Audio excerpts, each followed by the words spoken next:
Salut chers abonnés et bienvenue sur ma chaîne YouTube. Si c'est votre première fois de tomber sur cette chaîne, abonnez-vous, partagez, likez, surtout commentez et activez la cloche de notification pour ne pas rater mes prochaines vidéos. Pour ceux qui ne me connaissent pas, mon nom c'est Bamoro François et sur cette chaîne nous faisons des décryptages de crypto-monnaies, nous parlons de l'entrepreneuriat, nous parlons de business en ligne. Et aujourd'hui, une fois de plus, nous allons parler de Saitama Inu.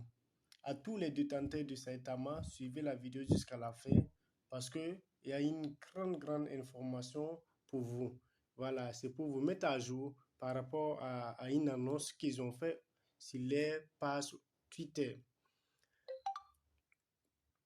Saitama veut lancer son V2. Voilà, sa version D. Maintenant, pour ce faire, ils expliquent un peu ce que c'est que le projet V2. Voilà. Et vous pouvez télécharger le PDF à partir de Download PDF. Vous pouvez cliquer là-dessus et télécharger le PDF. Voilà. Et c'est en quelque sorte le roadmap. Ça montre la feuille de route du projet. Qu'est-ce que Saitama V2? Quels sont les projets à venir? Qu'est-ce qu'ils vont mettre en place?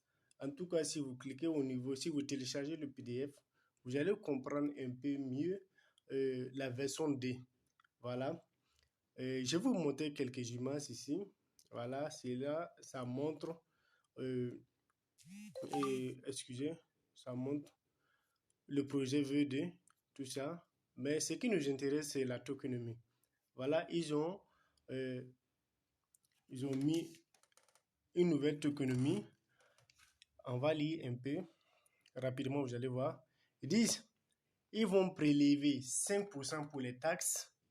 Voilà, lors des transactions, 5% pour des taxes et, oh, toutes mes excuses, 1,25% pour le burn,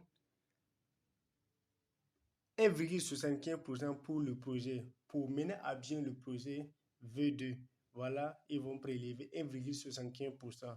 Et 1% sera redistribué à tous les détenteurs, c'est-à-dire à tous ceux-là qui ont accepté le V2. Ils auront 1% à chaque transaction. Et 1% sera redistribué dans le pool de liquidité. Voilà, pour servir de liquidité au cas où quelqu'un veut échanger ses pièces, qu'il puisse avoir de la liquidité. Voilà, c'est en quelque sorte la tokenomie de la nouvelle version de Saitama Inu. Maintenant,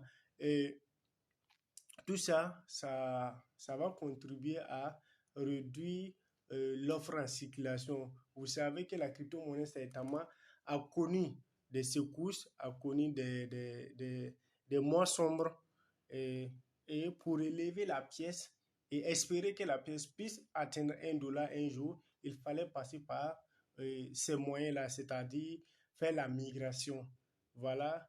Et vous voyez, un peu comme Baby Dogecoin qui ont des milliards de pièces en circulation, c'est difficile pour une crypto-monnaie, voire même un site coin, d'atteindre $1 facilement. Voilà, il faut passer par le burn. Voilà, mais souvent le burn aussi, vous savez, les crypto-monnaies qui n'ont pas de réserve, c'est tellement difficile de faire le burn parce que ça va coûter très cher. Donc, Saitama a vu l'idée de faire une migration. Pourquoi pas amener le prix à 3 euros après la virgule ou soit à, à 4 euros, 2 euros après la virgule. Tout est possible. Voilà. Imaginez Saitama à 2 euros après la virgule et ils vont travailler à ce que d'ici 5 ans, la pièce puisse atteindre $1. C'est leur objectif en fait. Voilà. Mais pour qu'un site atteigne $1, il faut un minimum de sacrifices. Il faut de burn et de burn et de burn. Voilà. Et avec la version V2, on attend voir ce qu'ils vont nous proposer comme une feuille de route, quels sont les projets à venir. Donc, restons à l'écoute. Et actuellement, pour votre information, on ne peut pas faire la migration d'abord. Et attendons l'annonce officielle pour pouvoir faire la migration. Donc, Et ne faites rien avec vos pièces, attendez la migration. Et je ferai une vidéo aussi là-dessus. Si toutefois ils annoncent que la migration est disponible, je ferai une vidéo pour vous mettre au courant. Voilà, c'était l'idée Bamoro. N'hésitez pas à commenter, partager, liker et surtout activer la cloche de notification pour ne pas rater les prochaines vidéos.